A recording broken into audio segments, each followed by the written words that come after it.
Hello, my name is Clint Macro with the Trigger Pressers Union. Today I'd like to talk about center-indexed unsighted fire. This is often referred to as point shooting or intuitive shooting. This is a way for us to be able to get really fast hits without using our sights at close distances. And again, we're trying to achieve defensive accuracy when we're using a tool of self-defense to defend ourselves and our loved ones. To truly employ the center-indexed unsighted fire technique, you have to first understand some of the physiological changes that take place during the stress of a dynamic critical encounter. There are certain things the body does automatically without us even knowing it. And these are often referred to as defensive pauses by Rob Pincus, who is the developer of the Combat Focused Shooting program. I would agree with that wholeheartedly, provided that you understand that it can happen and that you're not caught off guard when it does happen. There's several cases. If you read the books by Lieutenant Colonel David Grossman, he talks about individuals, law enforcement officers and military personnel that encountered these changes under stress, and they weren't aware that they could happen, and it caused them to stop, to hesitate, and in some cases panic. So it's important that we understand that these changes can take place and that we incorporate them into our training so that if they do happen while we're in that moment, we can roll with it. Now let's get back to the center-indexed unsighted fire concept specifically. Center index, meaning from our core, from our center line, from my center of mass. I drive the gun from my center of mass and place it onto the center of mass of the bad guy or the attacker. I'm doing this so that I'm driving the gun forward, doing as little movement as possible. It's economy in motion. We don't want to have to settle our gun down or acquire a sight picture that requires us to move the gun around, because moving the gun takes muscle, and utilizing muscle takes brain power. And the evidence shows that during a dynamic critical incident, our cognitive reasoning portion of the brain is going to check out. It's going to go south.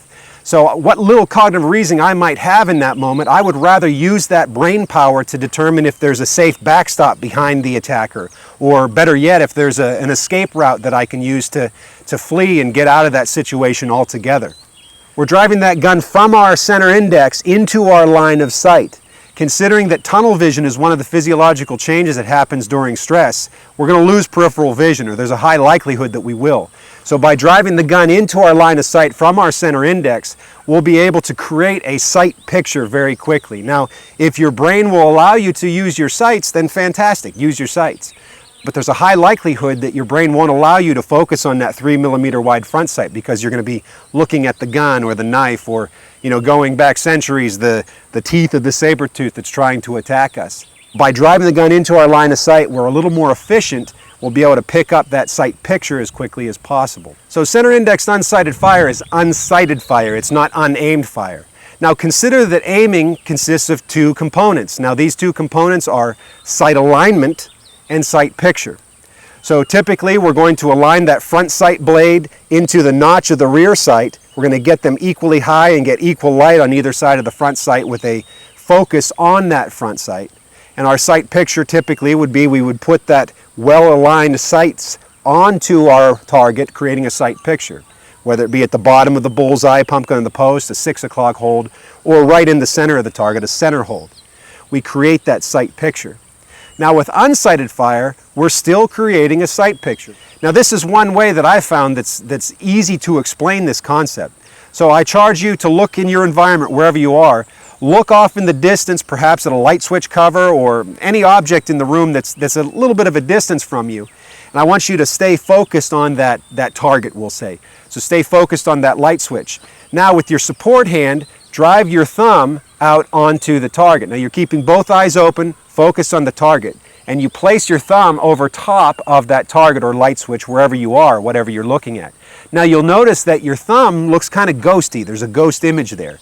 And what we want to do is place that ghost image right on top of that target. That's unsighted fire. We're still creating a sight picture. So practically speaking, we see the threat, the target, we drive the gun into our line of sight, and then we see that ghost image of our grip, maybe the slide, maybe the backstrap, and we place that onto the center of the target, and we engage the trigger as quickly as possible. We mash the trigger and we send a volume of fire onto that target in hopes that that threat, that attack will stop sooner. Now understand, I'm in no way condoning taking sights off of your gun or never using your sights. If you can use your sights, well, by all means use them. the flash sight picture, front sight focus, these are excellent techniques to employ.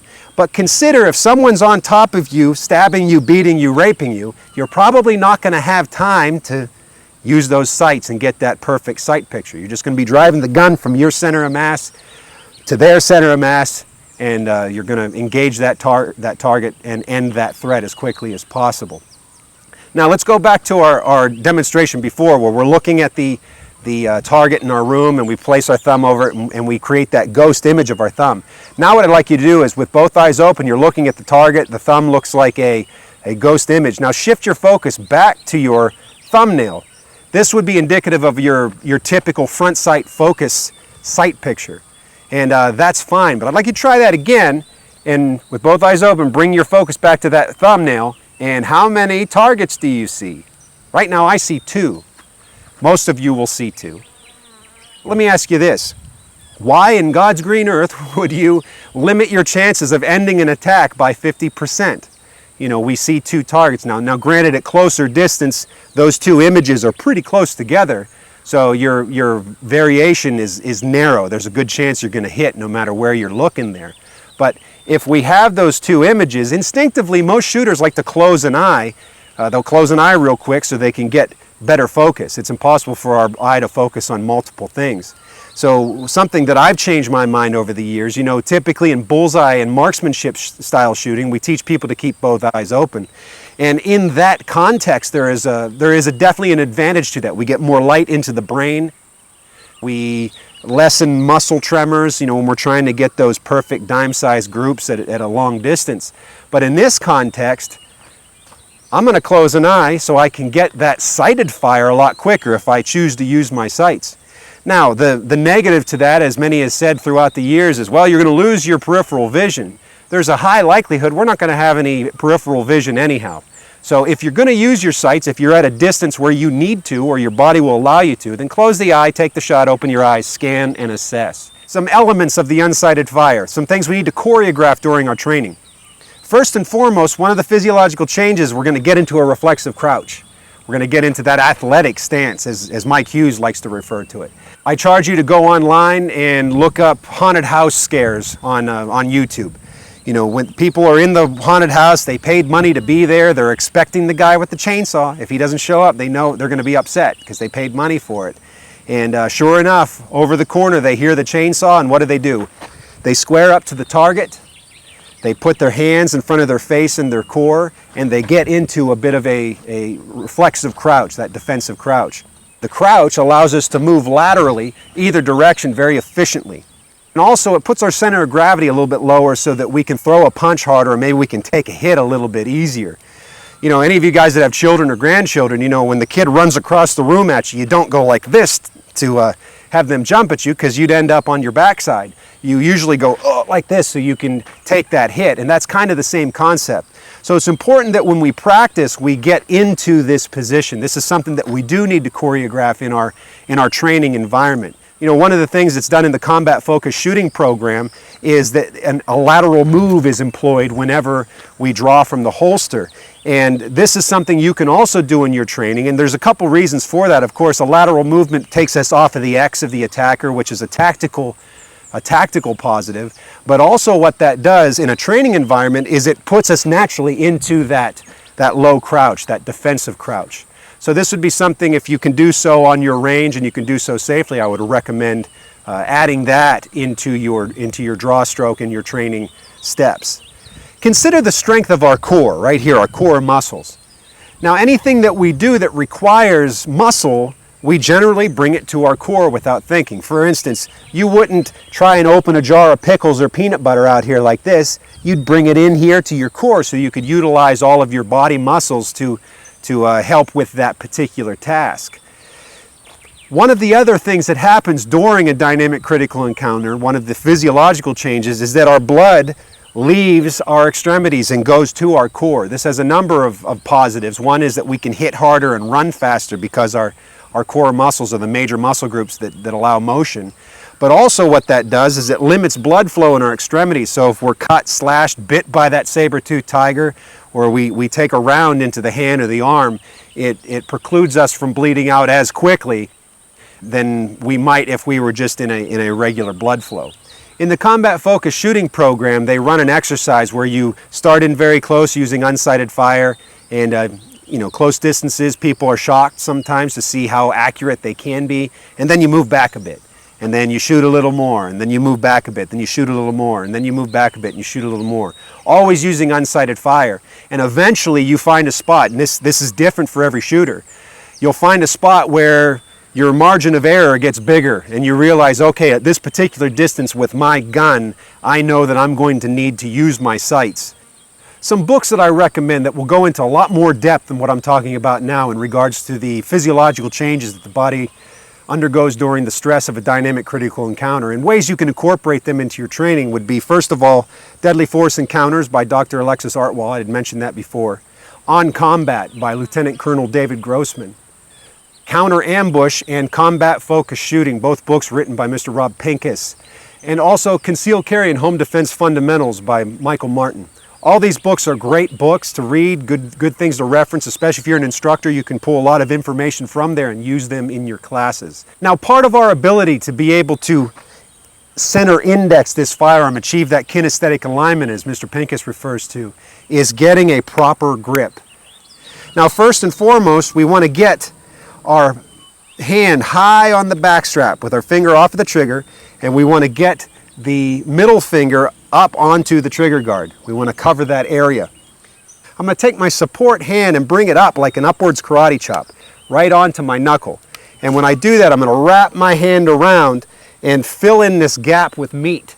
I'm going to get a good seal with my hands right here. And I get 100% tactile interface. I want to get all of my skin on the game, and I want to pack that gun into the skin of my grip, the skin of my hands.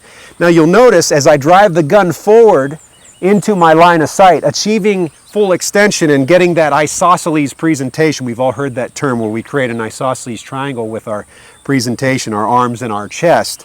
You'll notice that our hands will actually tighten up on the gun, achieving an isometric tension on the firearm from side to side. People say, what angle should I put my hand? How far forward should my thumb be? Well, a good way to try this is if you look down range and you point at your target with your thumb, look down your support arm and look down your thumb.